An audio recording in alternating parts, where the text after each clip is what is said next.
Good morning dear students.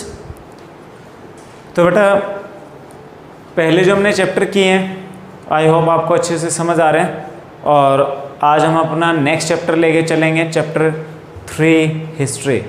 ठीक है, chapter 2 मैंने अभी स्किप किया है, रशियन रेवोल्यूशन। ठीक है, होप करते हैं जल्दी लॉकडाउन खुले तो वो आपको क्लास में समझाऊंगा मैं। थोड़ा सा टिपिकल है, टफ चैप्टर है। वैसे तो बेटा 9th की हिस्ट्री थोड़ी सी 8th के कंपैरिजन में टफ ही है, तो ध्यान से समझो, तुम पहले कम पढ़ रहे हो। ठीक है,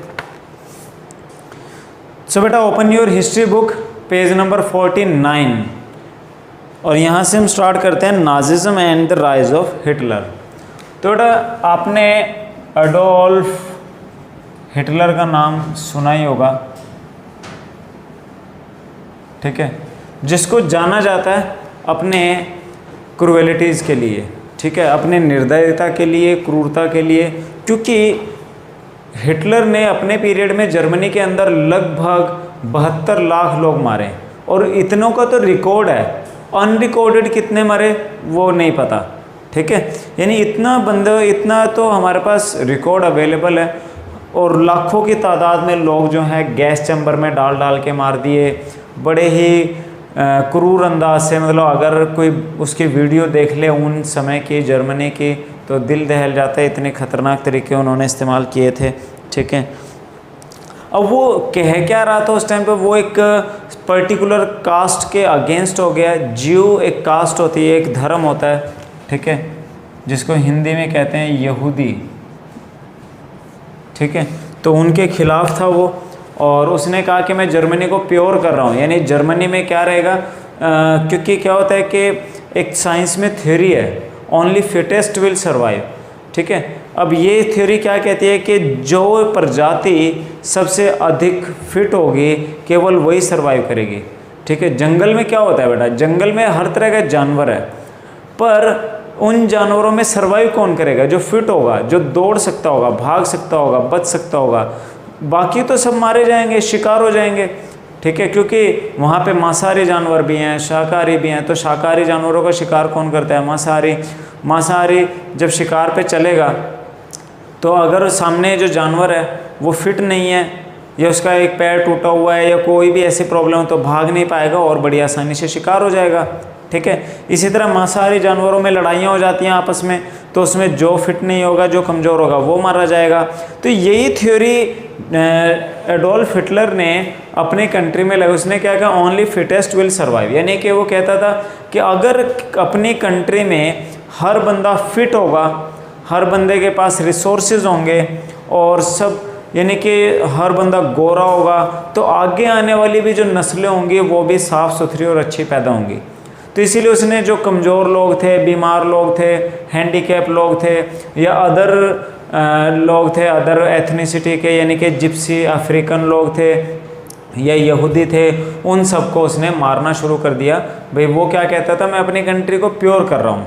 ठीक है, प्योरिफिकेशन बोल रहा था वो। तो उसने प्योरिफिकेशन के नाम पे लाखों लोगों की जान ले ली। ठीक है, उनको क्या किया जाता, उनको पकड़ के लाया जाता, और एक गैस चैम्बर बनाए गए थे, बड़े बड़े गोदाम जैसी जगहें बनाई गई थी, उनमें पूरे मालगाड़ियों में लोग भर भर के लाए जाते थे, और उसमें डाल के जहरीली गैस छोड़ के मार दिया जाता था।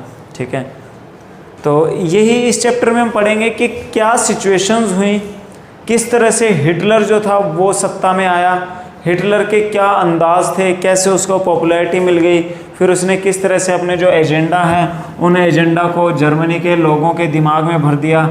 ठीक है, एक तरह से जहर भर दिया उसने लोगों के दिमागों में।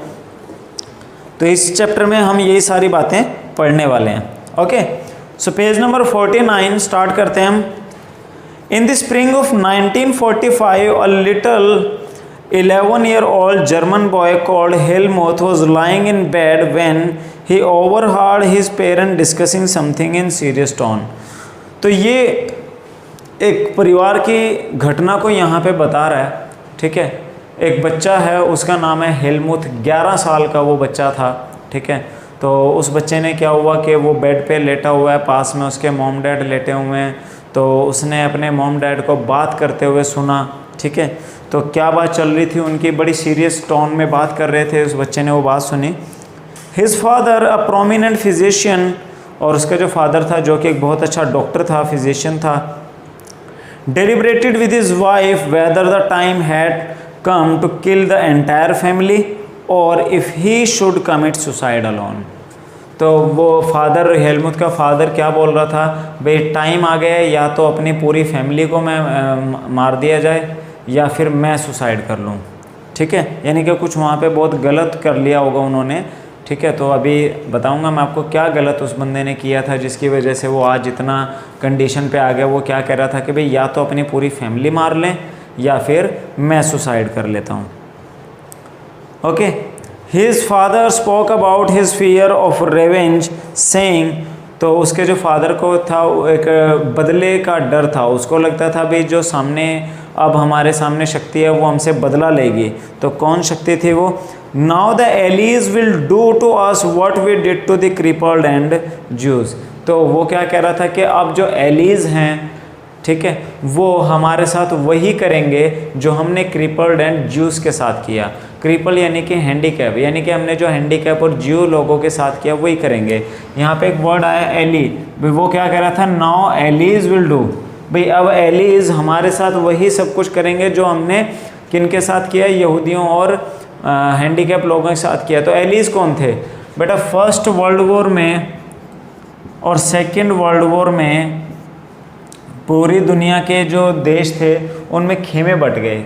तो सेकेंड वर्ल्ड वॉर के टाइम पे क्या हुआ, जो सेकेंड वर्ल्ड वॉर जो कि 1939 से 1945 तक चला, ठीक है, 45 में ख़त्म हुआ जब अमेरिका ने जापान पे परमाणु बम गिराए। ठीक है, उसके बाद इस ख़त्म होने के कगार पे ये हुआ। तो इस ड्यूरेशन में ही इन्होंने बहुत लोगों को मारा था, जर्मनी के लोगों ने। तो जर्मनी जो था वो वर्ल्ड वॉर लड़ रहा था, और इस वर्ल्ड वॉर में जो दुनिया थी वो दो हिस्सों में बट गई। एक को कहा जाता था एलीज पावर और एक को कहा जाता था एक्सिस पावर। हिंदी में इसको कहा जाता है मित्र राष्ट्र और इनको कहा जाता है धुरी राष्ट्र। ठीक है, इनको कहते हैं मित्र राष्ट्र, इनको कहा जाता है धुरी राष्ट्र। ठीक है, अब एक तरफ तो थे जर्मनी, जापान, ठीक है, इटली, दूसरी तरफ थे फ्रांस, इंग्लैंड, अमेरिका, रशिया। तो ये मित्र राष्ट्रों की ओर से लड़ रहे थे, और जर्मनी, जापान, इटली ये धुरी राष्ट्रों की तरफ से लड़ रहे थे। ठीक है, दो पार्टियां बन गई थी। तो जर्मनी जो था वो एक्सिस पावर में लड़ रहा था, और जर्मनी की वजह से ही वर्ल्ड वॉर हुआ था। ठीक है, तो अब जर्मनी हार गया था इस लड़ाई में। तो जर्मनी में एलीज यानी मित्र राष्ट्रों की जो सेनाएं हैं उन्होंने कब्जा कर लिया। तो इसीलिए अब ये क्या कह रहा था, जो उसका फादर था हेलमुथ का, वो कह रहे हैं कि भाई अब एलीज यानी कि मित्र राष्ट्र की जो सेनाएं हैं वो हमारे साथ वही सब कुछ करेगी जो हमने किनके साथ किया, ज्यूज एंड क्रिपल्ड के साथ किया है। The next day he took Helmut to the woods where they spent their last happy time together singing all children's song। तो अगले दिन क्या हुआ, जो वो फैमिली थी यानी हेलमुथ के जो फादर मदर थे वो पार्क में लेके गए, उसको घुमाया फिराया उसको अच्छे से, क्योंकि वो उनकी आखिरी टाइम था उनके ऐसे घूमने का। ठीक है, so later Helmuth father shot himself in his office. बाद में क्या हुआ कि अगले दिन उसके फादर ने, हेलमुथ के फादर ने, और अपने ऑफिस में अपने आप को गोली मार ली। ठीक है, गोली मार के उसने सुसाइड कर लिया।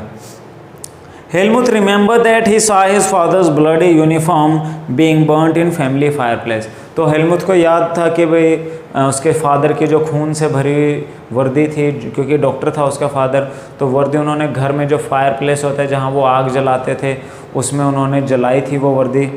ठीक है, सो traumatized was he by what he had overheard and what had happened। तो उसने जो सुना था, जैसे उसने सुना था भाई उसके फादर उसके मदर को कह रहे थे भाई टाइम आ गया, या तो सारी फैमिली को मार दिया जाए या मैं सुसाइड कर लूँ। तो ये बात हेलमुथ ने सुन रखी थी, तो फादर ने तो सुसाइड कर लिया। अब हेलमुथ के मन में भी डर बैठ गया, भाई अब तू और मदर बचे हैं, हो सकता है मदर तेरे को भी मारे और खुद भी मरे। So that he reacted by refusing to eat at home for following 9 years। ठीक है, and because he was afraid that his mother might poison him. तो हेलमुथ ने अपने, उसके फादर ने तो ऑफिस में अपने आप को गोली मार ली। उसके बाद हेलमुथ ने 9 सालों तक अपने घर में खाना नहीं खाया, यानी अपनी मदर के हाथ का बना हुआ खाना नहीं खाया, इस डर से कि उसकी मदर एक न एक दिन उसको जहर दे देगी। ठीक है, तो उसके मन में एक डर बैठ गया था। So although Helmut may not have realized all that it meant, his father had been a Nazi and supporter of Adolf Hitler. अब ये हुआ क्यों? उसका जो फादर था, हेलमुथ का फादर, वो हिटलर का सपोर्टर था और एक नाजी था। नाजी ये उनकी पार्टी थी एडोल्फ हिटलर की। ठीक है, तो उसके सपोर्टर जो थे, so many of you will know something about Nazis and Hitler. You probably know of Hitler's determination to make Germany into a mighty power. तो आपने हिटलर के बारे में सुना ही है, और वो क्या बनाना चाहता था? जर्मनी को वर्ल्ड का टॉप मोस्ट पावर बनाना चाहता था। इसीलिए वो क्या कर रहा था, वो सब ओनली कंट्री में पावरफुल और स्ट्रॉन्ग लोगों को ही रखना चाहता था। ठीक है, and his ambition of conquering all of Europe, और वो पूरे यूरोप को जीतना चाहता था। So you may have heard that he killed Jews, but Nazism were not one or two isolated act. It was a system, a structure of idea about the world and politics. तो क्या हुआ कि Nazis ने बहुत सारे Jews मारे। अब ये कोई ऐसा नहीं उन्होंने सभी ज्यूज को पकड़ के एक दिन में मार दिया, नहीं, वो एक बहुत बड़ा स्ट्रक्चर था, बहुत बड़ा सिस्टम था, एक प्रोपेगेंडा था, आइडियोलॉजी क्रिएट की उन्होंने बहुत। तो धीरे धीरे कैसे उन्होंने लोगों को इस वे में तैयार किया कि लोग, अब जर्मनी के लोगों ने इतना बड़ा मैसेकर देखा, जनसंहार देखा, लाखों की तादाद में लोग मारे गए।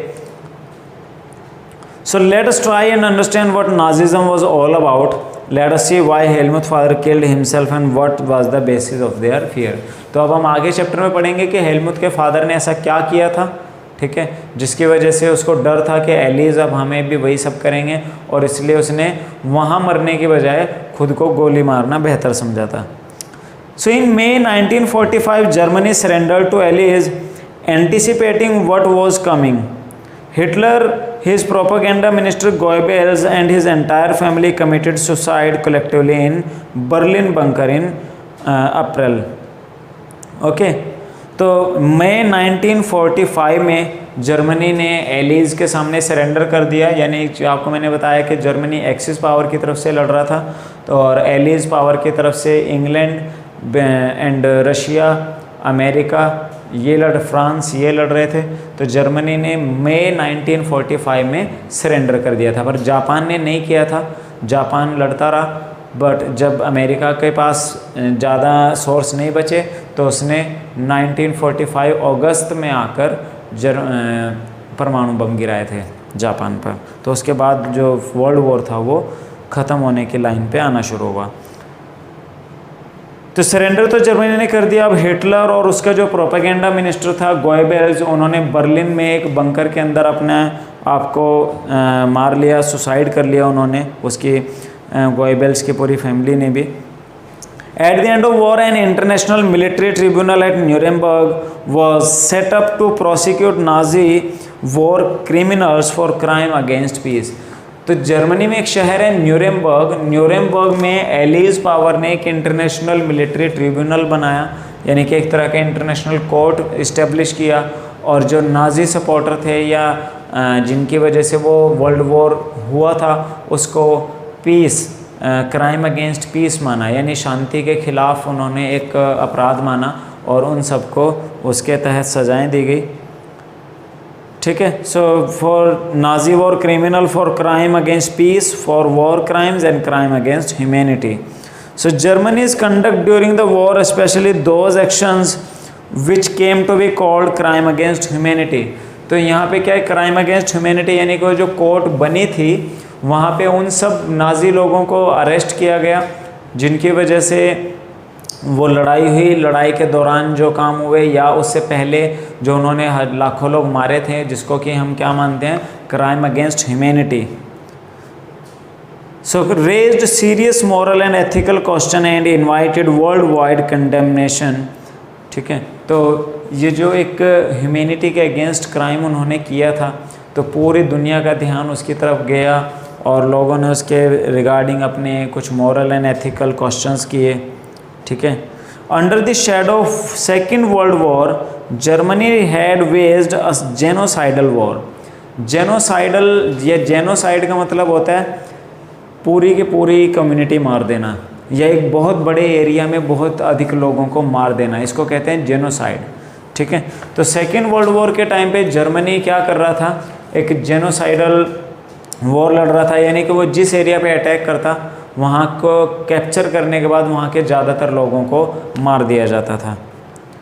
विच resulted in mass murder of selected group of innocent civilian of Europe, जिसकी वजह से यूरोप के लाखों लोग जो थे वो मारे गए। The number of people killed included 6 million Jews. अब नंबर जो है जो उस समय मारे गए थे 6 मिलियन ज्यूज, यानी कि 60 लाख यहूदी, and around 1 million polish. Polish बोलते हैं जर्मनी के ईस्टर्न साइड में कंट्री है पोलैंड, रशिया के साथ लगता है, पोलैंड के लोगों को पॉलिश बोलते हैं। तो लगभग 1 मिलियन पॉलिश, 2 लाख जिप्सीज, ठीक है। जिप्सी बोलते हैं अफ्रीका में जो चरवाहे होते हैं, जो अपने जानवरों को लेके इधर उधर घूमते रहते हैं, यानी कि उनका कोई ठौर ठिकाना नहीं होता, तो उनको जिप्सी कहा जाता है, ठीक है। और इसके अलावा अराउंड 70,000 क्रीपल्ड, क्रीपल्ड किसको बोलते हैं, हैंडीकैप लोगों को। तो इतने का तो रिकॉर्ड अवेलेबल है जो हिटलर ने मारे, यानी 60 लाख यहूदी मार दिए, 10 लाख उन्होंने पॉलिश मारे, 2 लाख उन्होंने अफ्रीकन जिप्सीज मार दिए, और 70,000 लोग उन्होंने हैंडीकैप लोग मार दिए, ठीक है। और अनरिकॉर्डेड तो अभी और भी हो सकता है। So the number of people killed included 6 million Jews, 2 lakh gypsies and 1 million polish civilian, 70,000 German handicap who were considered mentally and physically disabled, beside innumerable political opponent। और इसके अलावा हर वो आदमी मार दिया जाता था उस टाइम पे जो हिटलर के खिलाफ जाता था या नाजियों के खिलाफ जाता था, ठीक है। तो आप देखो कितना बड़े, इससे बड़े जेनोसाइड्स दुनिया में बहुत कम देखने को मिले। हालांकि ऐसा नहीं है, पहले भी हुआ है, यूरोपियनों ने अमेरिका में जाके बहुत अमेरिकन्स को मारा, ठीक है। बट जो ताज़ा यानी कि जो पिछली हमारा सेंचुरी गया है उसमें ये सबसे बड़े मैसेकर्स में आते हैं। So Nazi devised an unprecedented means of killing people, that is by gassing them in various killing center like Auschwitz. Germany में एक जगह है, ठीक है, अभी पहले ऑस्ट्रिया पे भी उन्होंने कब्जा कर लिया था, पोलैंड पे भी कब्जा कर लिया था, ठीक है। तो ये अभी जर्मनी के अंडर में ही थे। तो ऑशविट्ज़ नाम की जगह पे उन्होंने क्या रखे थे, गैस चैम्बर बना रखे थे। जैसे आपको बताया ना कि बड़े बड़े गोदाम टाइप में उन्होंने बिल्डिंगें बना रखी थी, और वहाँ पे मालगाड़ियों में भर भर के लोगों को लाया जाता था और जहरीली गैस छोड़कर उनको मार दिया जाता था। So the Nuremberg tribunal sentenced only 11 leading Nazis to death. Many other were imprisoned for life. तो जो वो इंटरनेशनल कोर्ट बनी थी न्यूरेमबर्ग में एलिज पावर की, उसने 11 लोगों को मौत के घाट उतार दिया, उनको डेथ पेनल्टी दिया, और बहुत से जर्मन नाजी लोगों को उन्होंने इम्प्रिजनमेंट फॉर लाइफ यानी कि ताउम्र जेल में रहने की सज़ा दी थी। The retribution did come, yet the punishment of Nazi was far short of their brutality and extent of their crime. हालांकि जो पनिशमेंट नाजीज़ को मिला था वो उनके किए हुए क्राइम के मुकाबले बहुत कम था, ठीक है। कहाँ उन्होंने इतने अमाउंट में लोग मारे, बट उनको क्या ओनली 11 पर्सनस को उन्होंने डेथ पेनल्टी दिया और बहुत सारे लोगों को उन्होंने लाइफ इम्प्रिजनमेंट दिया। तो जो ब्रूटैलिटी, जो क्रूरता उन्होंने दिखाई थी उतना उनको पनिशमेंट नहीं मिला था। The ally didn't want to be as harsh on defeated Germany as they had been after the first world war, ठीक है। अब मेनली प्रॉब्लम क्या हुआ था कि फर्स्ट वर्ल्ड वॉर में भी जर्मनी हारा था, but first world war Germany जब हारा तो उसके ऊपर एक बहुत ही हर्श पीस ट्रीटी लगाई थी, एक संधि की गई थी, समझौता किया गया था, जिसमें जर्मनी पे बहुत ज़्यादा नुकसान हुआ, सारा इल्ज़ाम जर्मनी पे थोप दिया, बहुत बड़ी अमाउंट में उससे हर्जाना लिया गया। और उसी वजह से जर्मनी ने फिर चिढ़ में आकर, या कहें कि उस बात से उकसावे में आकर दूसरे वर्ल्ड वॉर की तरफ वो चले, क्योंकि उन पे इतना अब इसी वजह से जब सेकेंड वर्ल्ड वॉर ख़त्म हुआ तो इस बार एलीज पावर पहले की तरह उतना हर्ष पीस ट्रीटी नहीं लगाना चाहते थे, उतना ज़्यादा तंग नहीं करना चाहते थे। उनको लगता था कि इससे कहीं ना कहीं फिर से कोई ऐसा रिएक्शन ना क्रिएट हो जाए। ठीक है, तो ये तो क्या है, ये था इंट्रोडक्शन इस चैप्टर का। ठीक है, तो आगे इस चैप्टर में हम करेंगे डिटेल्स कि क्या क्या सीन हैं, क्या उनके ऊपर बीती थी, जर्मनी को क्या क्या लॉस हुए। ठीक है, सब एक दूसरे से लिंक्ड हैं, तो ध्यान से आपको सुनना है ये। ठीक है, तो पॉइंट नंबर 1 है जैसे बर्थ ऑफ वाइमर रिपब्लिक,